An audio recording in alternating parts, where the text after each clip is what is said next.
দেখুন, বেশ কিছু আমশি আগে আমি ভিজিয়ে রেখেছি।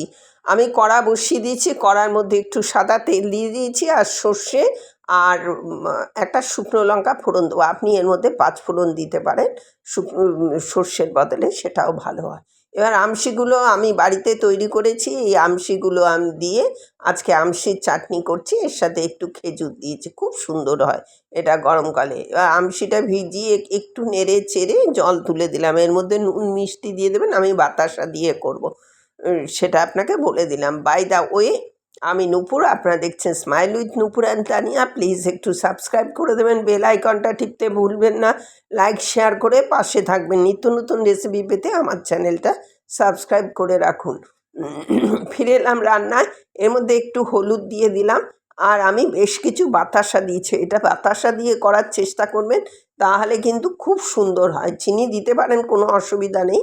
আমি এর মধ্যে কিছু খেজুরও দিয়ে দিলাম। আপনি দিতে পারেন, যা আমের চাটনি করেন ঠিক সেম প্রসেস, শুধু একটু আমশিটাকে ভিজিয়ে রাখবেন। এটা রেডি হয়ে গেছে। এটা রেডি টু সার্ভ। এতক্ষণ আমার সাথে থাকার জন্য অশেষ ধন্যবাদ। পরবর্তীতে দেখা হচ্ছে যে কোনো এপিসোডে যে কোনো রেসিপি নিয়ে। নিত্য নতুন রেসিপি পেতে আমার চ্যানেলটা সাবস্ক্রাইব করে রাখুন, তাহলে যখনই যে কোনো জিনিস আপলোড করব আপনাদের কাছে যথাসময়ে পৌঁছে যাবে। এই আমশির চাটনি গরমের দিনে আমি করে রাখি। আমার বাড়িতে আম গাছ আছে, আমি আমশিগুলো এই ঝড়ে পড়ে যায় সেগুলো তুলে কেটে আমশি করে রাখি। সারা বছর ধরে আপনি মাছ করতে পারেন, তারপরে এই চাটনি করতে পারেন, অত্যন্ত সুস্বাদু হয়।